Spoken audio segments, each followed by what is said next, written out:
Hello everyone, my name is Caitlin Carnahan and this is a carcinogenic analysis from the Environmental Protection Agency's 2016 Toxic Release Inventory. First of all, we're going to go through it a little bit of an agenda. To start, I'll give an overview of the Toxic Release Inventory program, and then I'll break the releases down by state, then by industry.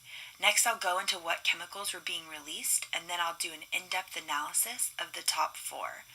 And then I'll wrap it up with our next steps and what we can do to prevent as many chemicals from being released in 2018.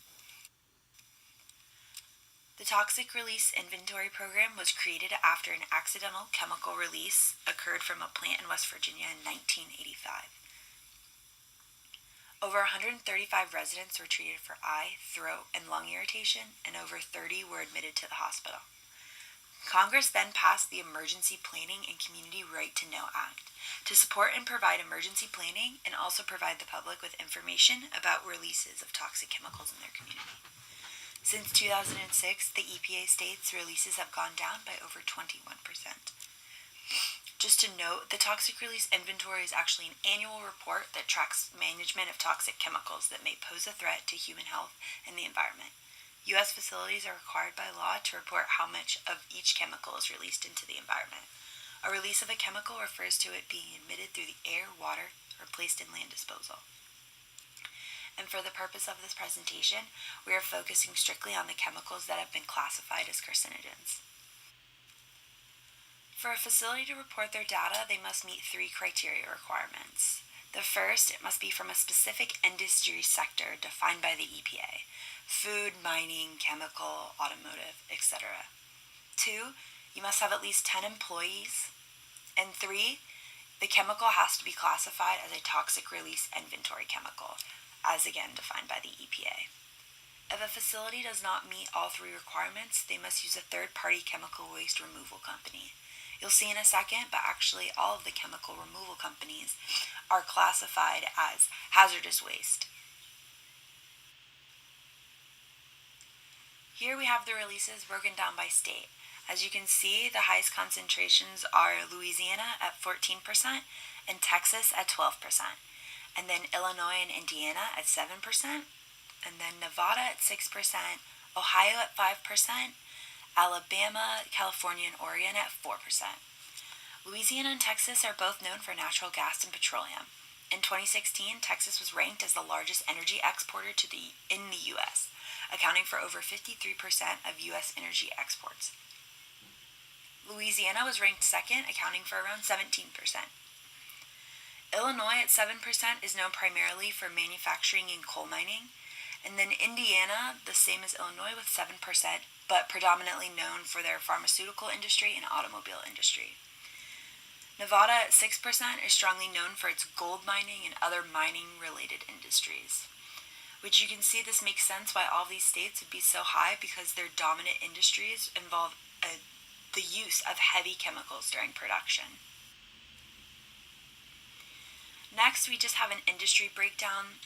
The chemical industry amounts for around 30% of all releases. The chemical industry converts raw materials such as oil, natural gas, metals, and minerals into 70,000 different products. It actually in some cases overlaps with the plastics industry, which is at number 3. I touched on hazardous waste earlier, but just to reiterate, most hazardous waste companies are strictly removing hazardous waste from third parties. So just because they're number 2 in the industry doesn't mean they're actually creating these carcinogens. They're simply disposing of it properly for someone else in the air, land, or water. Third, we have the plastics industry, which I mentioned before too, that it overlaps with the chemical industry at 10%. And then we have transportation equipment, primary metals, and metal mining. So you can see with the data, most of the industries parallel the dominant industries from the top states that I mentioned in the previous slide.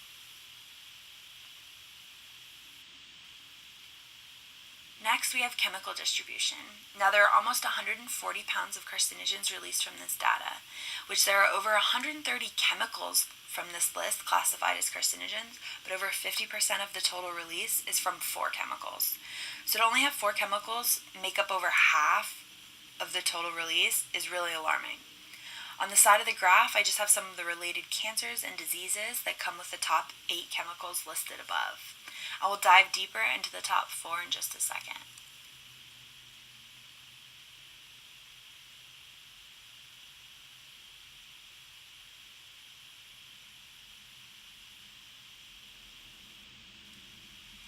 Like I said, we're just going to go through a breakdown of the top 4 chemicals and their common industries related to it, and then I've mapped out the releases across the US. So first we have styrene. Styrene is one of the newly classified carcinogens, with just being added to the list in 2011.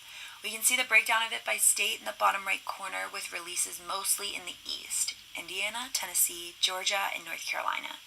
It is widely used to make plastics and rubber, but is also present in combustion products like cigarette smoke and automobile exhaust. It usually enters your body through inhalation or indigestion, and you can detect styrene through a blood or urine sample.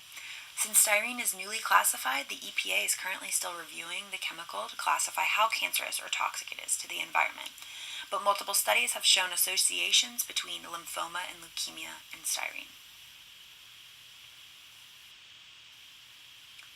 Next, we have asbestos.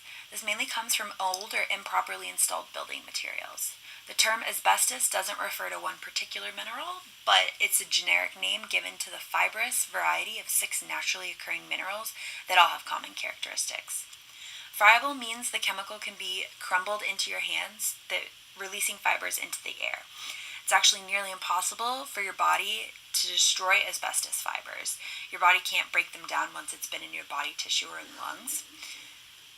Friable asbestos is mainly centered in Illinois, and then out west like Oregon, and then states like Texas, Louisiana, and Alabama.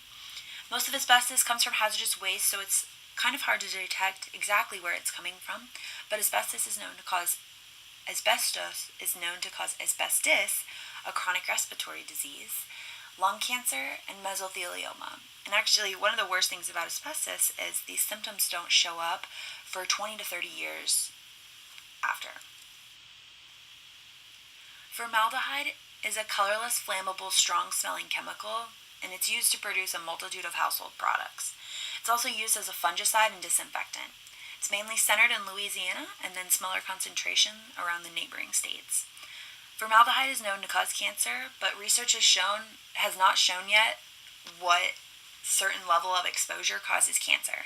But they know the higher the level and the longer the exposure, the greater chance there is of getting cancer.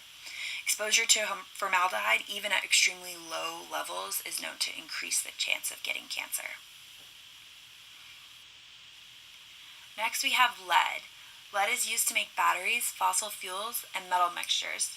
It's mostly in Indiana, Georgia, Nevada, and California, where a lot of manufacturing and mining is done.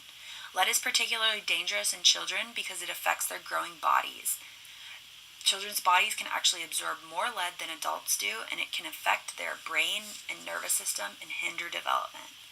Exposure in adults can damage kidney function, your cardiovascular system, and it can actually cause reproductive issues. So next, we're going to talk about what to do. So now what? Granted, the top 4 chemicals are not the worst chemical carcinogens out there, but they do make up over 50% of what companies have released in 1 year. We need to advocate for carcinogen education in these industries. We need to limit the quantities companies can produce.